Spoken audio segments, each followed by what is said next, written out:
of my soul, the captain of my sea. I need a word from you.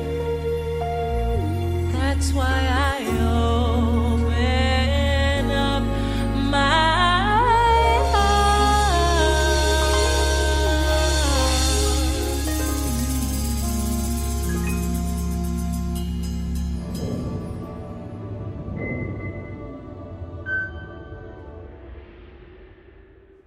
calling your name, 'cause I need you right now, Lord. I'm calling your name, 'cause I need you, Lord, right now, Lord. Well, sometimes I get tired, and sometimes I get weak. That's why I'm calling your name. Yeah, 'cause I need you right now, Lord. Yeah, I'm calling your name, 'cause I need you right now, Lord. Yeah, I'm calling your name, 'cause I need you, Lord, right now, Lord. Well, sometimes I get tired, and sometimes I get weak. That's why I'm calling your name. Yeah, 'cause I need you right now, Lord. Yeah, I'm singing this prayer right now, 'cause I need you, Lord, right now, Lord. Yeah, I'm praying this prayer right now, 'cause I need you, Lord, right now, Lord. Well, sometimes the way gets hard, and sometimes the way so dark. That's why I'm calling your name. Yeah, 'cause I need you right now, Lord. Oh, I'm singing this song right now, 'cause I need you, Lord, right now, Lord. Oh, Lord, I'm singing this song right now, 'cause I need you, Lord, right now, Lord. Oh, sometimes I get tired, sometimes I get weary, but I'm calling your name. Yeah, 'cause I need you. Come on, put your hands together, do. Oh, hey, oh, hey, oh, yeah. Put your hands together, Lord. Anybody love the Lord? Let me hear you say amen, Lord. Whoa, sometimes I get tired, sometimes I get weary, but I'm calling on. Let me hear you, 'cause I need it. Let me hear you. Oh, right now, Lord, yeah. Come on, right now, Lord. I need you to hold me right now in the palm of your hand, Lord. Sometimes I'm weak, Lord. Sometimes I'm down and out, Lord. And I need you to rock me in the cradle of your arm, Lord. Ooh, oh, oh, oh. Come on right now, Lord. I know you're able, Lord, 'cause you got all power, Lord. Hey, one touch from you, yeah, we'll make it all right, Lord. Come on right now, Lord. Do it for me right now, Lord. Hey, sometimes I get tired, sometimes I get weary, but I'm calling on. Yeah, 'cause I need you. Oh, right now. Come on, I need you. Touch my heart right now. Come on, I need you. Touch my mind, Lord, right now. Come on, I need you. Touch my heart right now. Come on, hey, hey, hey, my heart right now. Come on, I need you. Touch my mind right now. Come on, hey, sometimes I get tired, sometimes I get weak. I'm calling your name, 'cause I need you. God bless you.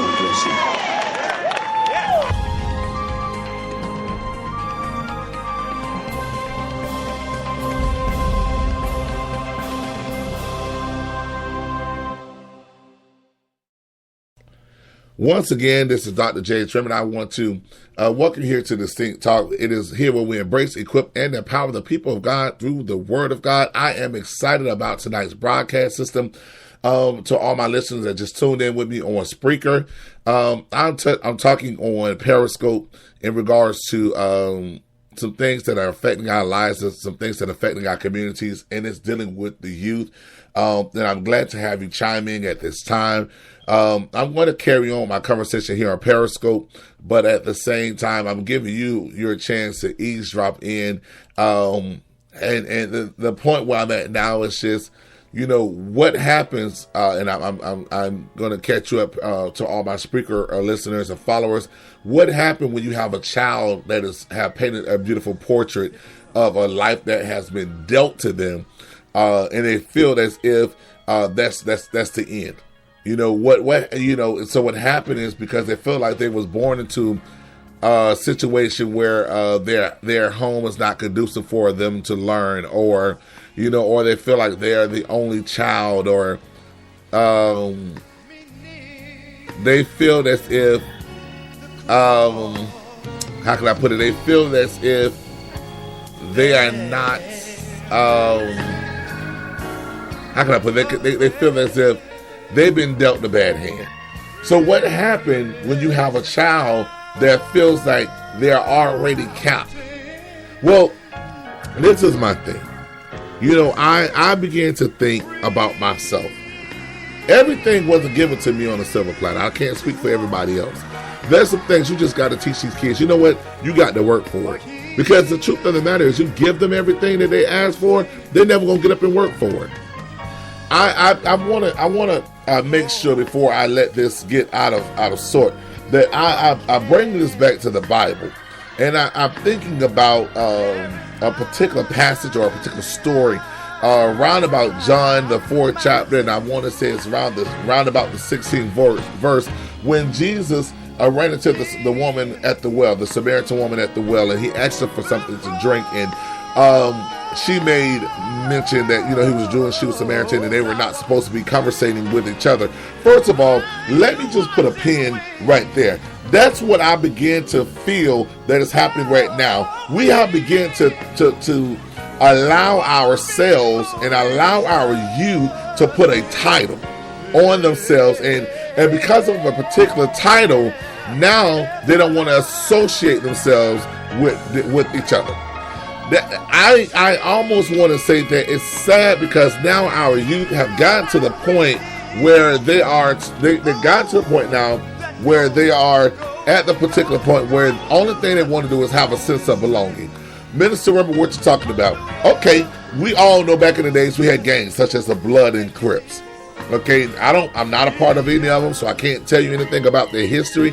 I don't know anything about them, but I can always say this right here. As much bad as I have seen about the Bloods and much bad I have seen about the Crips, I can also say I've seen some good things, how they help feed the needy, help did clothing drives in their community. I have seen how they help on serving in educational wise. I mean, yes, I've heard about the gangs and territorial rivalries, but however, there's this new pandemic that's going on now with our youth. They want to belong to something so bad, so what they're doing now is they begin to create something. Without a vision, the people will perish. And I believe what's happening now, so many of us as Christians or fathers are being absent from the home, or so many of us are just focusing on ourselves, are focusing on Christ while we're in church, so that when we come home from church, we drop the ball. So what ended up happening now is our children in our homes are not being, like grandmother used to do. That grandmother used to take us to church. And so now we're not being taken to church anymore. We're not taking our youth to church anymore. It's, you want to get up and go to church tomorrow? You want to go to church today? No. What happened to get your butt up, get dressed, and let's go to church? We're like grandmother used to do. So now we have begun to drop the ball. And now that the ball has been dropped, what's happening now is the kids are trying to find themselves creating something to join. And it baffles me because they don't care. They want to do it by any means necessary. I said this the other night on a conference call with my fraternity brothers. It's sad because us as Christians, we need to hurry up and form something. We need to create something. Because all these kids want is a hand sign, a color, and a call. That's it. They don't care if it's positive. They don't care if it's negative. They just want a sense of belonging. That's all they want. So when I think about the story, I think about how, I can pinpoint 950 things about what the youth could do and should have done. But I heard a particular, this story preached, and it woke me up. I got to be honest with you. It woke me up because there's another side of this story. What about the youth? Have we ever thought about how they feel? How they feel waking up every morning to a mother that they see happen to have different uncles come in and out of the house? How do the children feel that, they can walk to school and see another child with nice clothes on, and then they have to go get their clothes out of the dirty clothes hamper? Or how is it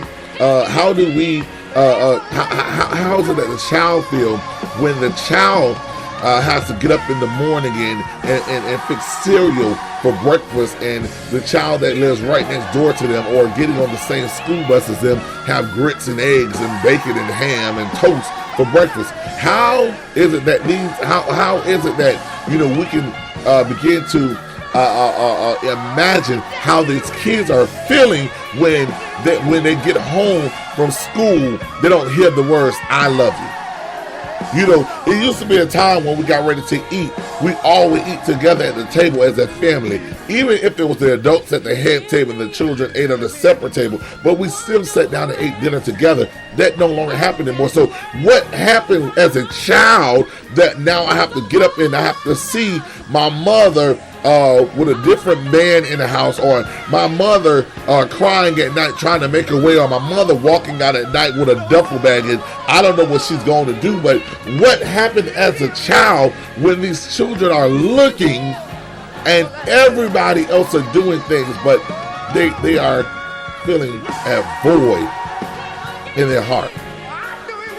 See, as I took the passage of the woman, the Samaritan woman at the well, we all heard the Bible story. We all have already heard it preached, and we have already heard it talked about. And a lot of preachers, depicted and spoke about Jesus talking to the woman with not recognizing who he is, and the separation between, I want to call it church and state, but really, I come from here, you come from there, so we're not supposed to mix and mingle with each other. But there is a point in this story that I want everybody else to take a little chance to glance at, and that is quickly, have we ever thought about looking at it from her standpoint? Let's get to the point where Jesus said, call your husband. And she said, it's not my husband. And Jesus says, yes, you're right. You have 5 husbands. And then he went on to say that the man you're with right now is not your husband. Now, here it is. Everybody looked at her as if she was a thot, a hooker, a prostitute, a whore, a homeowner, a person who just don't have their stuff together. But let's look at her like we're looking at our youth. What happened if she was the one that suffered from the lack of the other person's party, so the other person's doing? What happened if she was a perfect wife? What happened if she was a woman who saved herself for marriage? What happened if she was the one that was trying to do it right?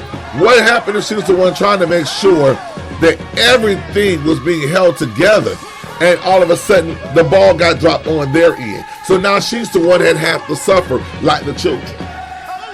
What happened if she woke up in the morning and the man was gone? What happened if one of them had another wife? What happened if it was one of them that put their hands on her? Have we ever thought about this?